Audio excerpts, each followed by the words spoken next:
Good morning, good afternoon, good evening, wherever you are in the world. Welcome back to the channel. As you can see from the title, this is my 1-year experience with the Alfa Romeo 4C. I'm just gonna go over a few things that I listed about the car. I know some people like to do the 5 things I hate, 5 things I love. This is not really one of those. This is just more key moments that I've experienced with the Alfa Romeo 4C. Probably the reason why most of you clicked on this video, if you don't already follow me for my vlogs, is the reliability. Nothing major, just get that out of the way. It's never left me stranded, knock on wood. Some of you might be thinking like, well, okay, well, how much did you actually drive it? So that takes me to one of my next points, is that this Alfa Romeo 4C, it's a 2015. I bought it with only 7,000 miles on it in 2020. So it was 5 years old when I bought it. Had new tires when I bought it. So that's another point I wanted to bring up, oil change and all those things. Bought it from a dealership. Since then, I've more than doubled the miles. I've driven it all the way to Los Angeles. That's another point. Quick point with that one is it's comfortable. It's not the most practical. If you're driving by yourself down to Los Angeles, there's enough room for yourself and your stuff. Maybe not 2 people unless your passenger wants to hold some of your things. But it was reliable. It was comfortable. The cruise control is actually kind of funny on it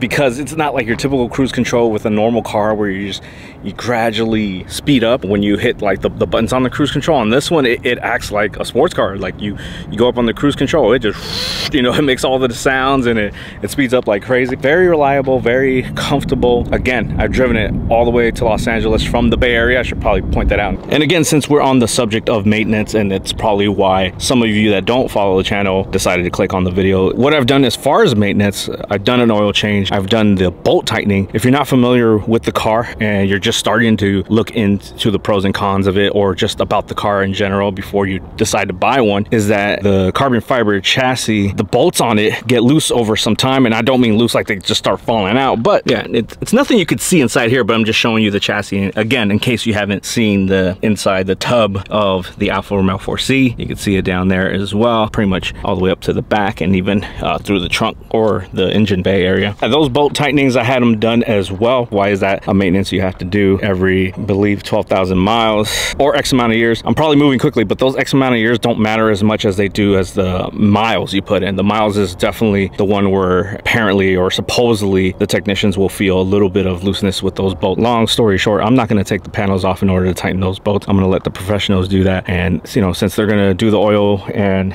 check on the chassis and all these other things, might as well have them, the people that know what they're doing, work on the car. Well, know what they're doing. That's subjective.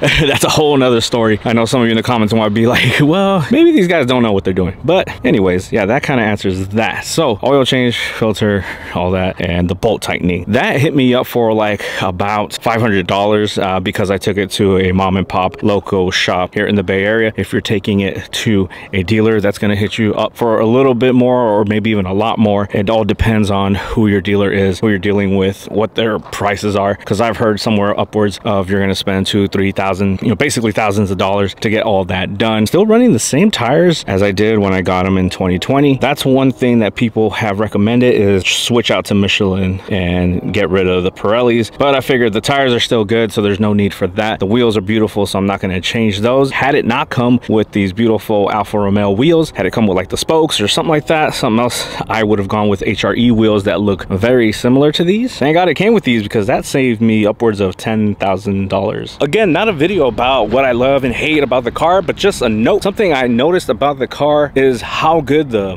MPG is for a sports car. I had a Porsche Boxster at the same time that I had this car, and that was getting me around 17 miles to the gallon, 91 octane. Same thing with this one, 91 octane. But because it is a 4-cylinder car and is plenty of fast, you would expect it to have, really bad miles per gallon, but no, it does not. I think I hovered around somewhere in the mid-20s. When I drove to Los Angeles, I actually had to make more pit stops, if you know what I mean, than the car did. The car was fine. It was golden, and I was doing something else golden a lot more often than you know what I mean. I needed to unfuel while the car needed to not get so much fuel. It did really good. Again, Bay Area to Los Angeles. Who buys a car like this and thinks like, yeah, I'm gonna gas savings, baby? No, not at all. But it's a plus, definitely. Woo, as you can see, I came here at golden hour. A lot of golden talk. Anywho, back to the car, the 4C. Another thing that hit me by surprise, and I'm a fool for this. Some of you watching might be like, well, yeah, duh, dummy. The registration. This is the most expensive registration I ever had to pay for. Let's just say it's, yeah, over half a grand for sure. We'll just leave it at that. It's up there. It's hundreds of dollars for registration here in California. I'm not used to that. All my other vehicles I ever owned have been somewhere around, you know, a couple hundred, less than 200 even, but no, not the 4C. Yeah, so get ready, save that money. I mean, yeah, it's not supercar money, but it's definitely not Honda Civic money for the registration. So yeah, that hit me by surprise. That was a pretty penny for someone who is faking it till they make it. So yeah, but on the flip side, the insurance. Okay, if you guys are not familiar with the channel, or maybe you are, but you don't know what I own, I have a Fiat 500 Abarth, I have a Lexus LS 430, I have, of course, this Alfa Romeo 4C, I have a Ducati 959 Panigale. In the fleet, we also have an RX 330, a CT 200H, and I've owned a Porsche Boxster S in recent years, and a ton of other cars before then. But when it comes to insurance, guess in the comments right now what you think is the most expensive out of those. And I'm not going to mention price, but I will tell you right now that the 4C is not the most expensive when it comes to insurance. It is the second most expensive when it comes to insurance, and even at that, it's not that expensive. Again, a bunch of factors, right? It depends on who you have for insurance, where you live, how your driving is, all that stuff. But anyways, yeah, the Ducati, the one that I drive or ride, maybe once every other month, is the one that costs the most out of all the vehicles I've owned ever. Not the 4C. All right, now I have a video that shows everything that I've done to this car, and I can link that below. So if you want to, I don't know, skip this part or whatever, or there might be something that I didn't have on it back then. Actually, there is, and it is these right here. We're going to start off with this as a modification. That right there, when someone saw the video that I'm linking down below, well, what did I just say? When someone saw that video, they said, hey, you can get these off of a Fiat 500 Pop. And he was right. I went on, and they were super easy to put on. I don't have a video on how to put them on, but let me know if you want me to show you. Super cheap, super easy, and so happy that my viewer pointed that out, because it is a lot nicer with a clear. The back is still red. I might as well, you know, back there everything should be red, and up front everything should be clear. The one thing I didn't do though was change the bulb. It's still like your typical little, kind of like a dull white. Now that the sun's almost gone, can't really see it, but this car used to be gray, and now it is white. It's a pearl white. You can kind of see it right here. I'll try to throw in some images or videos right here that show you the pearlescent on this vinyl wrap. The top is vinyl wrapped. Every once in a while I get a question, is this a convertible? No, it's not a Spider. One dead giveaway is that it has the glass in the back where you could see the engine, which is the main reason why I wanted a coupe. Did not go for a Spider, not even if I found a good deal, not even if I found the color that I wanted. I said no to the Spider. If you have a Spider, it's nothing against it, it's just a personal preference. I wanted to show off the engine. I wanted people to, you know, walk by, drive by, people, and you know, a lot of people are in taller cars than I am, and I want them to be like, holy moly, you could see the engine. What is that, a Ferrari? What is that, a Lamborghini? Because this car gets that a lot. And since we're back here, the exhaust, it is a Capristo exhaust. I will give you guys a quick little sound of it.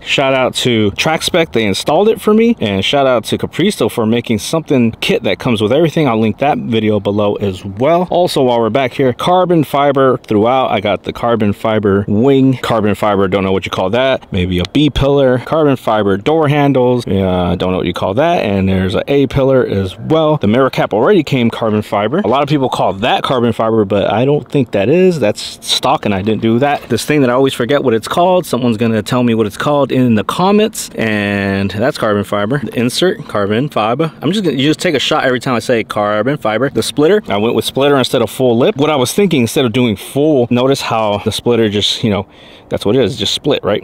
Nothing in the middle, just comes around there. And the side skirt just kind of out the woodwork, just comes out of nowhere the same way the splitter does. It's not a full side skirt. So that's what I was thinking when I did that. Coming around to the side, the gear cooler, that is carbon fiber on its own, or on its own. It comes that way is what I'm trying to say. The engine cover, carbon fiber as well. And then in here, the steering wheel, shout out to MA Carbon. We got carbon fiber, and up top at 12 o'clock has the red line. And we got perforated leather right there on the grips, regular flat leather and then some more carbon fiber. Really nice stitching on this as well. They even hit the back over here with perforated leather as well. Perforated. Anyways, I got the Joying tablet stereo by Android. Sometimes it pisses me off. Well, it doesn't piss me off. I don't really get that upset, but it can be annoyance sometimes, Android, and the connections can be a little bit but it does the trick. And probably the most important thing, Italian. Yeah, I added that as well, you know, with my bare hands. Anyways, kind of drawing to an end here. I think it's more helpful for you if you let me know in the comments what you want to know owning this car for a year or buying it or anything like that, as opposed to me just kind of guessing what you want to hear. I just went over what I thought were some key points with my 1 year experience with this vehicle. Overall, super in love with it still to this day. It's such a experience when you get to drive it. Even now, you know, after owning it for a year, an Alfa Romeo special, it gets a lot of like, hey, who's Alfa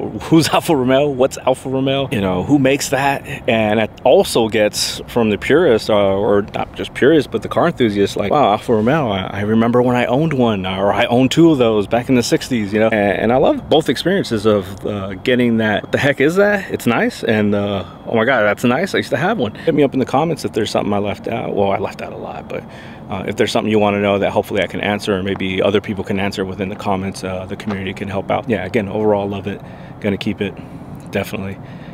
Who knows, maybe more Alfa Romeos to come. We'll see. Anyway, hope you guys enjoyed the video. If you did, make sure to give that a thumbs up. Share with anyone that might like this type of content. Subscribe if you haven't done so, and I'll talk to you guys later.